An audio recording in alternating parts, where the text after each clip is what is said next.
del tuitero, bueno, queremos hablar de la herramienta, de lo que fue Twitter, hoy X. Y para eso estamos con Emilce Garzón. Ella es divulgadora tecnológica. Emilce, buen día. ¿Cómo te va, Nacho Bogano? Todo el equipo del Canal de la Ciudad te saluda. Hola, buenos días, buenas tardes casi ya. Muy bien por acá, a pesar de la lluvia. ¿Dónde estás? Estoy en la zona de Colegiales. Pero yo dije, yo tiré un buenos días porque y me dijiste buenas tardes, pensé que estabas en un lugar que era de tarde. Pero bueno, está bien. Hay 20 yo voy a almorzar. Claro, 20 minutos para el almuerzo y el almuerzo marca, lógicamente, la diferencia entre buen día y buenas tardes. Ni más ni menos. Emilce, sí. Vamos de hoy hacia atrás. ¿Dónde está parada hoy ex Twitter? Y después vamos a ir para atrás por etapas, ¿no? ¿Qué momento fue marcando cada época según Twitter? ¿Dónde está hoy X? ¿Qué significa en el mundo de las redes sociales? Significa un espacio de mucha velocidad, mucha desinformación, donde se marcan tendencias, donde directamente distintos políticos e influencers desde el mundo cripto hasta influencers desde el espectáculo tienen su lugar. O sea, no había sido pensado de esta manera inicialmente de Twitter. Había sido una red social más como para empezar a establecer comunicación entre las personas. Pero la verdad es que hoy es un lugar que también Elon Musk utiliza para poder enaltecer o subir su ego, aumentar su ego como un señor tecnócrata de las Big Tech. Y creo que en ese sentido lo logró.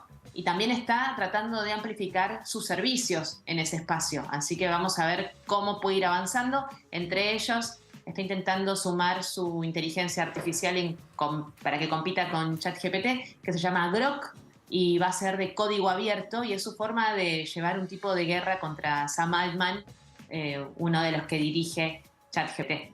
A ver, Emilce, vayamos entonces al próximo mojón, pero hacia atrás.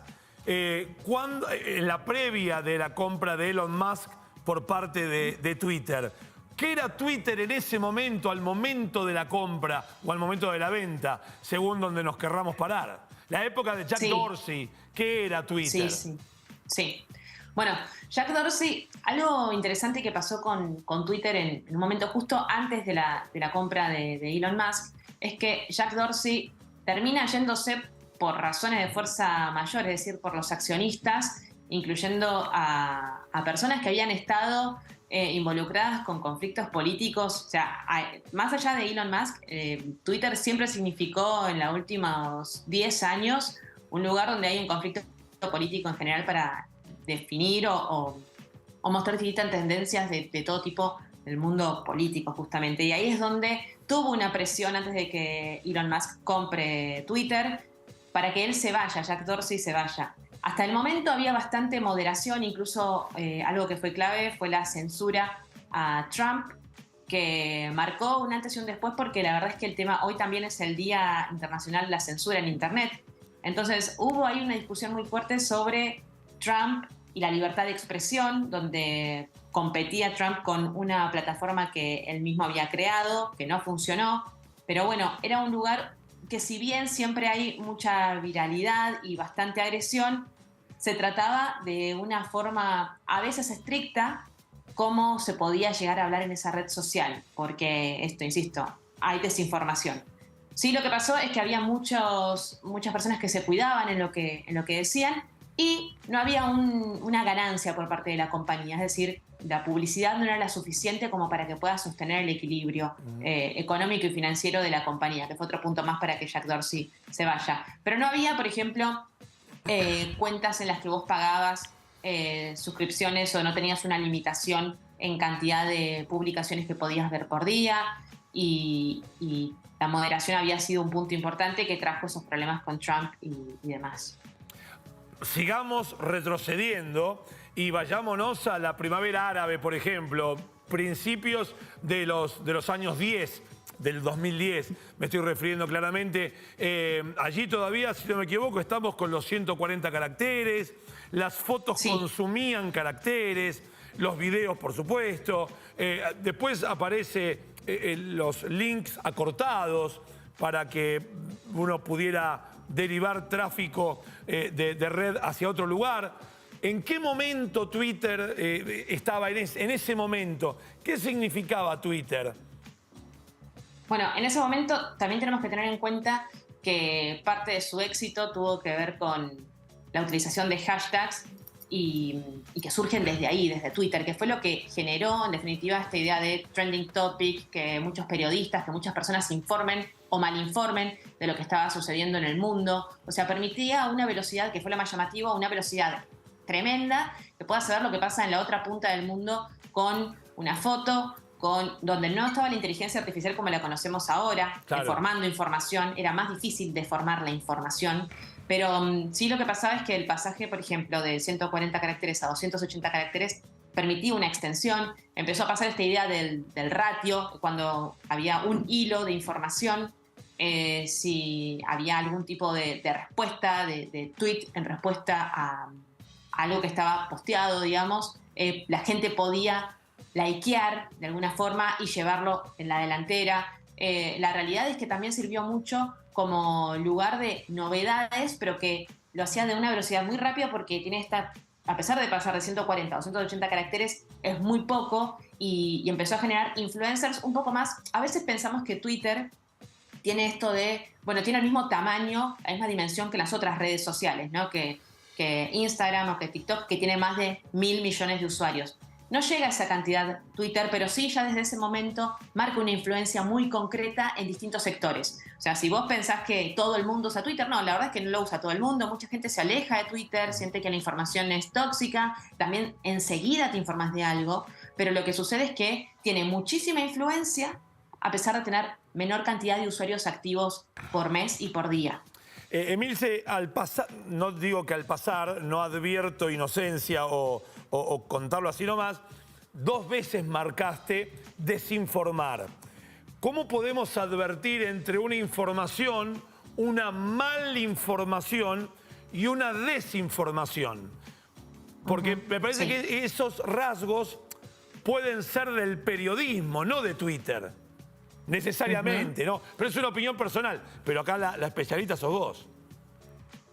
Mirá, si vamos a hablar de desinformación y malinformación y fake news, eso ya desde Roma que existía. O sea, las estrategias de guerra eran, bueno, vamos a decir que atacamos por este lado y entonces vamos a ir por este otro y vamos a difundirlo. La realidad es que después la religión y la palabra se fue transmitiendo así hasta que llegó a la escritura.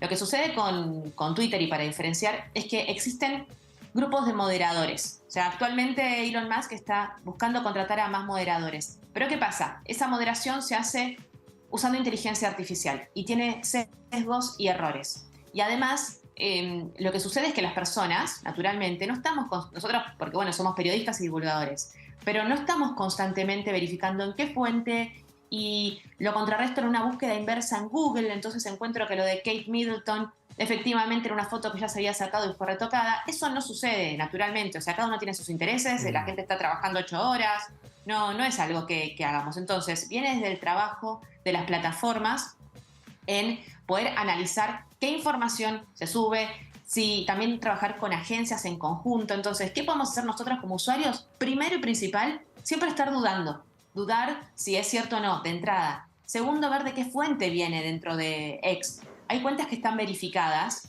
y que también pagan por eso. Hay cuentas que son hackeadas. Cuentas que vos decís, bueno, pero si me lo está diciendo este medio de comunicación o lo está transmitiendo este músico. Bueno, esas cuentas muchas veces son hackeadas y mantienen esa verificación que parece que le da autoridad. Con lo cual, siempre trata de pensar en un doble clic y decir, bueno, hay muchas chances de que esto sea falso, pensando de quién viene. Hace muy poquito se viralizó una imagen de Trump que estaba con la comunidad afroamericana, y la verdad que si pensamos un poquito más, en esa foto se está abrazando con distintas personas y Trump no tiene esa actitud. Y esto fue justamente promovido por personas conservadoras en Estados Unidos, que son locutores, que son comunicadores, y hay una intencionalidad. Por otro lado está esto que se piensa de, bueno, la gente ¿es responsable o no de lo que consume y lo que ve? La realidad es que las dos partes son responsables, tanto las plataformas como quien recibe la información y cuestionárselo, y también quien transmite esa información. Se están intentando, Nacho, de hacer distintas iniciativas para poder marcar la información, la desinformación, cuando son fake news, pero está bastante complicado. Así que mi recomendación es que de entrada dudes de eso. O sea, porque a veces nos tratamos de enfocar en sacar rápido algo, de comentar algo rápido, de difundir algo, entonces hay que ser responsable con eso. También las personas, ser responsables de esa situación.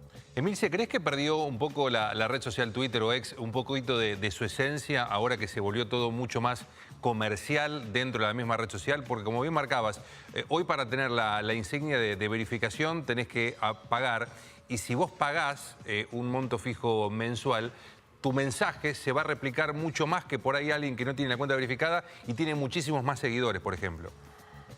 Sí, tu pregunta, la respuesta es que sí, que perdió la esencia inicial, cuando pensamos en los principios, o sea, de todas las redes sociales, era comunicar a las personas sin que tengan un costo adicional. Después vimos todo lo que sucedió, no solo desde desinformación, deepfakes, gente que se conoce gracias al uso de redes sociales, internet, músicos, María Becerra con YouTube, Instagram, o sea, tenemos efectos positivos y negativos. Ahora, cuando todo empieza a ser una especie de dictadura de los algoritmos, donde se empieza a generar contenido para llamar la atención, apela directamente a las emociones de las personas. Entonces, cuando eso sucede, tal vez funciona mucho más un clickbait para generar ingresos, porque a eso que vos estás diciendo se le suma que a los creadores de contenido se les empieza a pagar.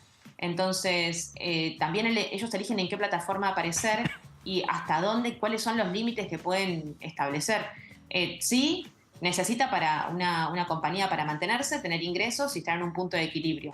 Y lo que pasa en este sentido es que Twitter había iniciado como un espacio, un microblogging, donde la gente hablaba de ciertos temas, donde se hacía desde mensajes de texto en el año 2006, y por supuesto que pasaron casi 20 años y hoy es otra cosa, rotundamente. Hay estafas, hay gente que se hace famosa por ahí, tuiteros que son famosos, y cambió rotundamente. Pero bueno, no podemos, creo que no hay nada que se haya en la historia de la tecnología, de las redes sociales y de la humanidad que se mantenga en un status quo. Así que esto va a seguir cambiando y va a requerir más moderación y más conciencia nuestra sobre el impacto de las redes sociales. Emilce, vos hablabas de la quizás convocatoria que tiene Twitter, que es mucho menor a la que tienen otras redes sociales. Y también un poco esto de la cultura del odio. Yo siento que Twitter, como consumidora, está atestada de gente, digamos, con mucha violencia, agresividad. Digamos, ya, ¿cómo se puede revertir esta situación? ¿O no hay vuelta atrás? Mira, hay estudios que muestran que esto de estar detrás de una pantalla y que efectivamente no te puedan hacer daño, comillas, porque hay daño psicológico, hay muchos influencers que están muy deprimidos o personas que de repente por un like se sienten mal o un comentario o mensajes que reciben. Algo que tiene que hacer la plataforma es entender, si hay una acción concreta de las plataformas, que es entender el efecto que tienen.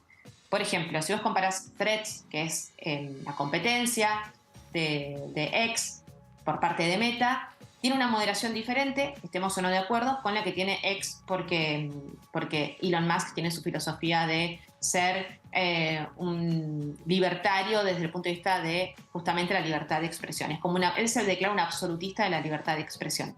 Entonces acá lo que se mete, saliendo de la cuestión sociológica y filosófica, tiene que ver con una cuestión legal y de derechos. Internet es mundial, pero las leyes son locales a cada país y en algunos lugares a cada estado. Entonces esto es algo que tiene que reverse, modificarse y empezar a tener a especialistas en el derecho vinculado con lo informático. Muy pocas personas que están al poder conocen cómo funciona un algoritmo, cómo funciona Internet, qué efectos tiene, y estudios hay un montón.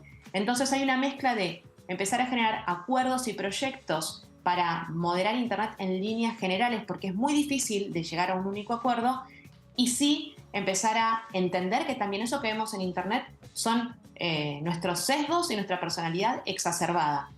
De hecho, hay mucha gente que se va de X, de Twitter, porque dice, no lo aguanto más. Tiene que ver un poco esto de el nivel de intensidad y discursos de odio.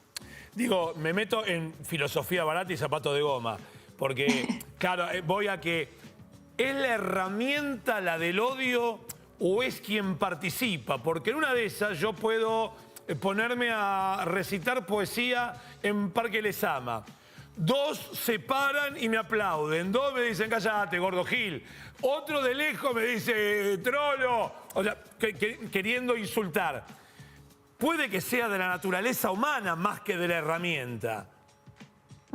Sí, pero fíjate que para ir a otro lugar, en televisión, por pensar en otro medio, nuestra naturaleza humana me parece que es, por un lado, a veces de la destrucción y por otro lado de la nobleza. ¿Quién no está pensando en, che, no queremos que todo avance, que se termine la corrupción? Sí, claro, sí. Pero, ¿qué tenemos después? Por un lugar, el rating en televisión.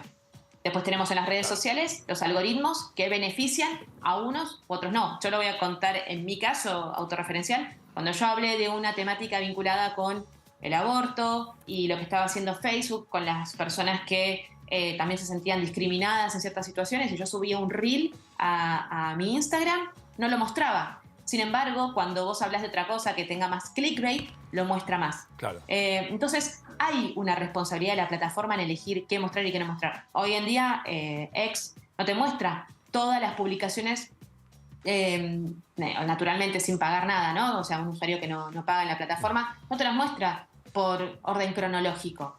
Meta te lo muestra por orden cronológico en un lugar secreto que tenés que entrar y hacer clic en un lugar, otro lugar, y ahí lo puedes ver de forma cronológica. Entonces, hay intenciones, y de hecho se estudió y se sabe, casos en Cambridge Analytica, que, bueno, las distintas campañas políticas que hay, que trabajan a partir de pagar para mostrar. Entonces ahí es donde hay una responsabilidad de las plataformas directamente, y por eso no tenemos que ser inocentes. Pasa que es muy difícil detectarlo de entrada. Claro. Así que, si bien están nosotras, después tenemos los bots, los trolls que están programados, que es otra instancia que ahí es donde decís, che, pero la plataforma no debería controlar esto. De hecho, Elon Musk, cuando compra X, decía que tenía una participación enorme de bots y que por eso también hacía que no gane plata X, porque justamente había likes inventados. Así que incluso Google a veces paga por monitorear, se le paga a agencias, a personas en otro país, o no sé, a alguien que está en Bangladesh, agencias argentinas de publicidad y monitoreo le pagan para poder generar clics, o pagan también para auditar esos clics, porque después terminas pagándole a alguien, Google termina pagándole a alguien por una cantidad de clics que son irreales.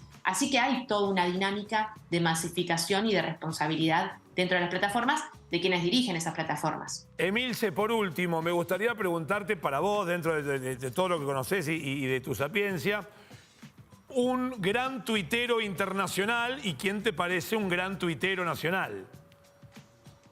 Y son casi obvios, o sea, más allá de mi gusto o apreciación, Elon Musk es un rocker, más allá que tiene la mayor cantidad de seguidores, followers en X, la verdad es que tiene un impacto enorme desde modificar un movimiento en trading de criptomonedas hasta meterse en lugares que son incómodos y no le importa nada y piensa y dice lo que quiere.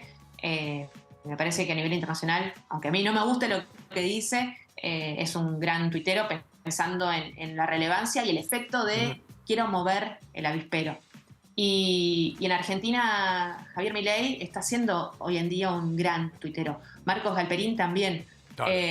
Maslatón también. Son influencers en estas redes sociales. Y fíjense que, lo estoy pensando ahora, se destacan hombres en Twitter. Y no así mujeres. Mujeres hay también varias. A mí me gusta mucho quien dirige en la Unión Europea toda la parte de moderación. Pero generalmente son estos hombres que generan ruido, que hacen clickbait. Y son los grandes tuiteros porque están en línea con cómo está funcionando hoy X. Emilce, te agradezco enormemente tu tiempo. Que tengas una linda semana. Muchas gracias. Gracias. Ustedes también. Ahí estamos. Chau. Bueno,